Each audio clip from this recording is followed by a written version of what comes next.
took my son.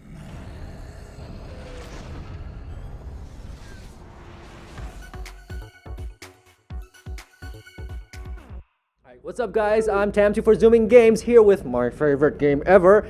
This is Luke Timmins, engineer for Bungie. Hello. For Destiny, the Taken King. How are you today? Doing awesome, doing awesome.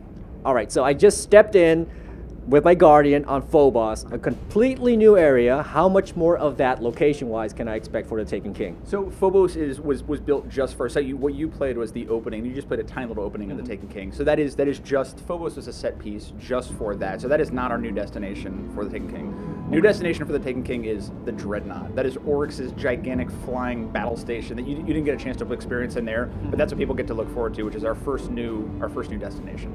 All right, so speaking of destinations, usually we expand upon the existing planets through the PvP maps with new areas.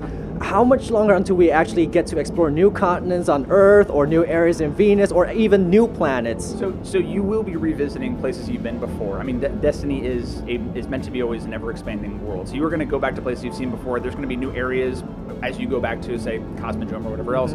But the main thing we are here for us, this is our first major expansion, and this is the first time we have a brand new destination. So a whole new area to go to, whole new place to explore. And for us, the Dreadnought is sort of the next iteration of how we think about building destinations. So all along the way, we take a lot of feedback. We've been releasing lots of updates and patches, but really the Taken King is our next sort of major. I mean, I hope people look at the new destination and say, oh, that's better than the previous destinations. New strikes, new story. So going on the community feedback, over the past year, has the game been following your predicted behavior, or have you really been following up with community feedback? I mean, so moving from the alpha to the beta and then to launch. I mean, honestly, for all of us at Bungie, a lot of it's just I hope people like it. I hope people have liked it. And so far, based on feedback, I mean, there's both. We listen to both stuff people do like. We try to do more of that, and we listen to stuff people would like for us to work on. I'm on the live team. We've released a lot of patches. We just released one yesterday, I think, which was a new patch that was from feedback from Prison of Elders, trying to make Skull-Lost a little bit better. Right. So yeah, I mean, we do a lot of listening, hearing complaints, things that they want, all the rest of it. But the Taken King is meant to be sort of like, there's only so much little bit of feedback until you say, okay, we're going to take all the strike feedback, try to make better strikes, take all that feedback, let's try to tell a better story, and that's what the Taken King is meant to be. All right, Taken King is the first big expansion. I want to ask about the season pass that we bought at the beginning. Will we have to buy a new season pass for year 2? Yeah, so the way it works is, yes, your season pass that you purchased, and thank you for all the people who did purchase it, that was for Dark Below, that was for House of Wolves, so that is done. That was for season 1. So that for the offerings that we have right now, so coming right now, there's 3 different ways you can get the Taken King. The first way is for anybody who's played, and I hope you have, I hope everybody has, for people who have owned Destiny, owned Dark Below, owned House of Wolves, there is a digital in-game purchase, $40. They will basically get the Taken King, $40. So that is, if you have everything, that's for you right off the bat. If you are missing some of those things, or maybe you don't own Destiny, the Legendary Edition, $60 in-store digital, that contains Destiny, Dark Below, House of Wolves, and then the Taken King. All that $60. The next level after that, Collector's Edition, which, $80, and here's the cool thing. So if you get the in-store copy, limited edition, the in-store stuff, you get everything in the Legendary Edition, and you also get, when I saw what they're going to give, I was like, what? You get a Treasure Island book with an actual physical strange coin. When I saw it, I was like, what is that? It's awesome. You also get some fiction, a journal from Cade. Well, the cool thing also I think a lot of people are looking forward to is if you buy either the in-store one or the digital version, you get there's 3 new emotes. Each class gets a new emote. There's also 3 new exclusive shaders, and also 3 new class items, those Maxi Blue. So that's basically Collector's Edition digital version. So yeah, 40, 60, 80, depending on sort of where you're at and what you own. All right, so you just mentioned the subclasses, new subclasses. Love the Sunbreaker. What did you play? Titan. Okay. Titan. Okay. How do you feel the balance is now with those new subclasses? Will it break the old content? No, I mean, so it was funny. So we did a play test. I mean, this is like months ago, and the first time that we're trying PvP out with our Stormcaller.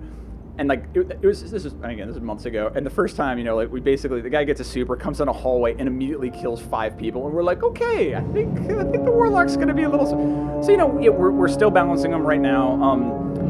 the one that I'm personally looking forward to most of playing. I mean, I've always wanted a support class for the hunter, so I'm like, it was actually back in like October when I saw our designers who were first working on this bow, and I was like, what is that? Because a warlock's my main, and I went home that night and rolled a hunter, like just to be able to go play with the Night Stalker. So, and yeah, I mean, I think also people are going to be really excited to play. I think all the Titan players are going to be excited to have, because he's got both this awesome ranged attack and he also has a melee.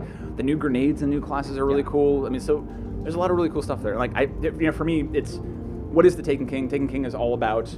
It's a story of Oryx, this big new bad guy to kill. The Taken is a really cool new full campaign arc there. And then yeah, there's a bunch of new ways you're going to go fight the Taken, and then of course new gear, new exotics, new weapons, of course. New light cap. So if I was in your shoes, so I have 3 level 34 characters. If I was like holding the mic, I would strangle me to be like, tell me about. I can't say anything. We're gonna have so many more details to come talking about the light, our investment, all that stuff. That's coming up closer to launch. So I don't blame you for asking me. I want to know it too, but I can't talk about it right now. So. All right. So you mentioned the word campaign. Like, so House of Wolves, beat it in 2 hours. You know, Dark Below, you know, can be done relatively quickly. How much is this like? How much more story is to this? Because people felt the first story was kind of light. It is hard. It's hard to quantify in time, because I mean everybody, whatever, depending on how good you are. But the most important thing for the Taken King that people understand is that it is a full, you know, introduction to Oryx, full arc all the way to the end. I mean, there's with all that entails. It is meant to be not just a little bitty pieces. I mean, it's meant to be a full campaign arc about Oryx, about the Taken, about the Dreadnought, going back down, exploring new stuff. And for us, I mean, like I mentioned before, every experience that we release, we're trying to do stuff better. We're trying to have, you know, try to improve on strikes, trying to improve on PvP modes. I feel like the story is the same way. We're trying to tell a better story. And I hope, like, for people who played Dark Below, who are like, oh yeah, that's right. Like, so you're going to be, Eris is going to be back. You're going to hear Zavala. Eris was raving about this scary thing that's going to come. And when you first see Oryx, you're like, holy shit. And then, yeah, I mean, and he's like, I'm going to kill you. You killed my son. For people who did the Crota raid, I killed Crota a lot, so yes, he's mad at me too. And so yeah, I hope people say like they get the story, they find it satisfying, and yeah, it's a really great arc to play. Player trading, are we gonna see that at some point? When you say trading, you're saying, sorry, like items. Trading items. Yeah. So speaking from the live team, I know people want it. I know it's been talked about. We don't have anything to announce about it. Not today, but so. Anyway, I know people want it. I too want to be able to give my extra things to people, but your 3 extra Galahorns. I have 3 level 34s. I got Galahorn on June 3rd, so it's a big deal for me. Those reasons. But yeah, I still don't have a Mythic class. Still don't have a Fatebringer. I still don't have a fire team to raid with. Oh. So in regards to that, will there be matchmaking? For that, because it's still sometimes very hard to find a party for that. We know the community has been talking about it a lot. On the live stream again, we hear about it a lot. We tried to respond to that with making the weekly, with trying to do we're turning on matchmaking for the weekly. We also, we heard that when people were talking about it for trials, that's why we made elimination so you could play matchmaking. We don't really need more to announce about specific details about that, but we know, like we know it's an issue. We know it's a hot topic for the community, and we also know that Destiny is best played with people, with friends, so we know. Other things I think that I hope people like get to enjoy is, I mean, we spend a lot of time talking about music. Like we one of the things that I really love about Destiny is I think our audio team has done this awesome job that I bet if I asked you to hum the Cabal song, like when you fight Val's Targ, yeah, exactly, yeah, like we've done a really good job establishing leitmotifs for all like the, and for all the different races and all the areas. And I'm excited for people to check out, to hear the mood on the Dreadnought is awesome. Crota's terrifying. I don't know. Whatever. I can talk about the game forever, but I hope everybody likes it. I hope you like it.